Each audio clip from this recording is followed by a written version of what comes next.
let's get to California. Yes, so Jon Stewart had a, in my opinion, fantastic monologue talking about the LA wildfires and really in particular going after Republicans for suggesting, and many of them have, we'll show you in a minute, including Speaker of the House Mike Johnson, that either California not get aid or that it be tied to some sort of preconditions. Let's take a listen to a little bit of what Jon Stewart had to say. The problem now is Republicans appear to want to attach their "I told you so's" as a condition of funding California's disaster relief. I expect that there will be strings attached to money that is ultimately approved. I think there should probably be conditions on that, Dave. That's my personal view. Before we put funds into place, we've got to find out exactly how we're going to hold these leaders accountable and what sort of policy changes are required. Red states are always the tragic victims of circumstance outside of their control, and Democrats always vote for their aid, whereas blue state disasters are a function of their flawed morality and policy. And if we help blue state survivors, well, what message will that send? Improvements can be made in leadership, in management, in design, in materials, in myriad ways. But sometimes fire f***s a tornado and makes a mockery of human infrastructure and our ability to dictate the terms of our existence on this planet. But the one thing it shouldn't dictate is the cruelty that we would show to those in pain because we don't think they consistently vote right. I think that is all very well said. And I was telling you, Saagar, one of the things that actually radicalized me against the Democratic Party is when I lived in Kentucky. And Kentucky was one of the sort of shifting red states that actually held on to Democratic majorities in their state house for a long time. This like Appalachian realignment was the last one to happen at the state level.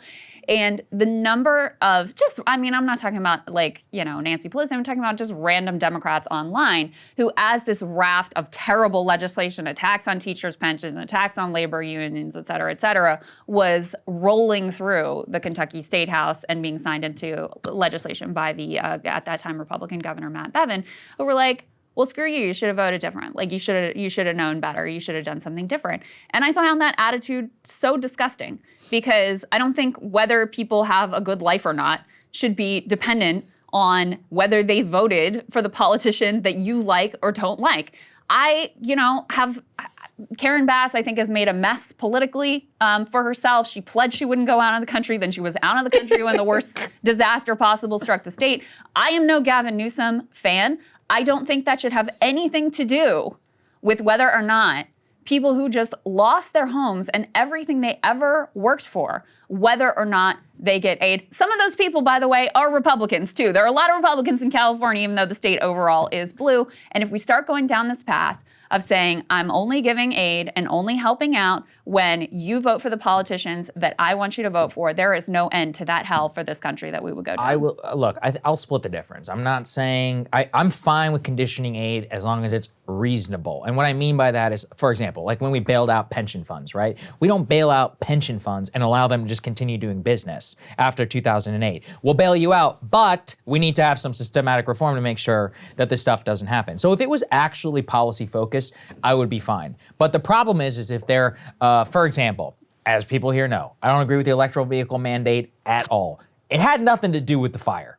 So we shouldn't be bailing out the state, conditioning on them reversing policy that has nothing to do with the actual circumstances here. So let's say we're talking about water reservoir. Well, we're like, all right, well, here's this money for this water reservoir to build 10 more. Don't use it for something else. I'm fine with that, whatever. I don't even know if that's necessarily conditioning aid. But if it's about broader politics, I'd be totally against it. I mean, another principle thing too, people here know I love California. Always will, doesn't matter how screwed up it gets. It's just a beautiful state. But the thing is we're giving unconditioned aid to Ukraine and to Israel, but we're gonna condition aid to the state of California. That's too much for me. Thank you. Where I'm like, so the Israelis can do whatever they want with our money, and so the Ukrainians can do whatever they want with our money. And look, I can make an economic case.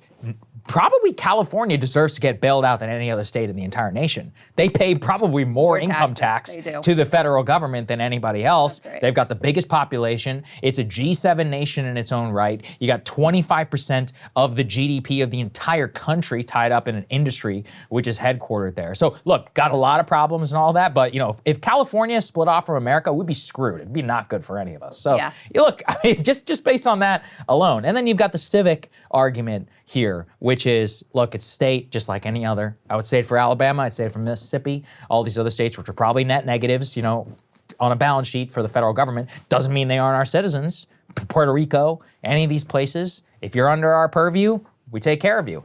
So yeah, I have some problems with it, and I just think it'd be absurd. I also do think— Seems pretty antithetical to the America First conception of it when you're like, sure, Israel, have whatever you want. Exactly. But struggling citizen in California, sorry, not a big Karen Bass fan, so you're screwed. And I do think that there are, I mean, like you said, there are a lot of Republicans in California. I need to go look it up. I think millions of people I voted saw for Donald someone Trump there, in the state I of think California. just because the state is so large, but I think there's the largest number of Republicans of any state in the state of California, just simply because it is such a large population there. Population shift all the time. I mean, I can tell you this. I know people in LA, California, they have been radicalized. Things are they're gonna be very different, I think.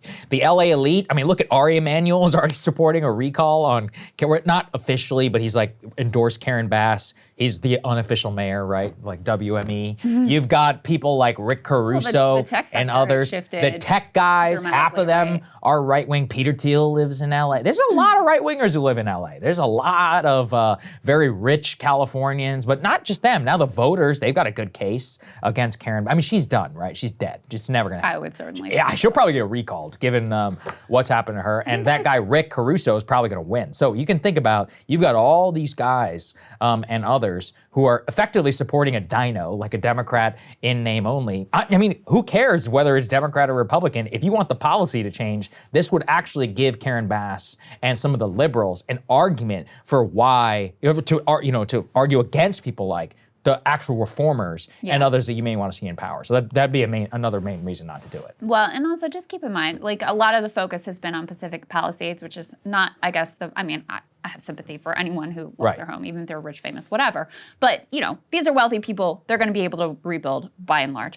There's a middle-class, longtime Black community that was just utterly devastated. And you're going to tell me you're not going to give them help in this horrible situation, no fault of their own, because you don't like the way that California votes. Like, that's disgusting. That is just, to me, that is just an absolutely repellent way to treat your fellow human beings, let alone your fellow citizens. And, Democrats certainly, they have always consistently voted for the aid for whatever state, wherever it comes from, but there's nothing that would keep that principle in place. If you're gonna wage war on California that way, guess what? Next time there's a hurricane that hits Florida, which Lord knows is gonna happen next hurricane season, suddenly they may have some questions about whether they wanna vote that aid through and help Floridians in their time of need because they don't like the way that the state has shifted to the right. So that's why I say this is, an absolute hell path to go on, as if the nation isn't already divided enough. Hey, if you like that video, hit the like button or leave a comment below. It really helps get the show to more people. And if you'd like to get the full show ad-free and in your inbox every morning, you can sign up at breakingpoints.com. That's right. Get the full show, help support the future of independent media at breakingpoints.com.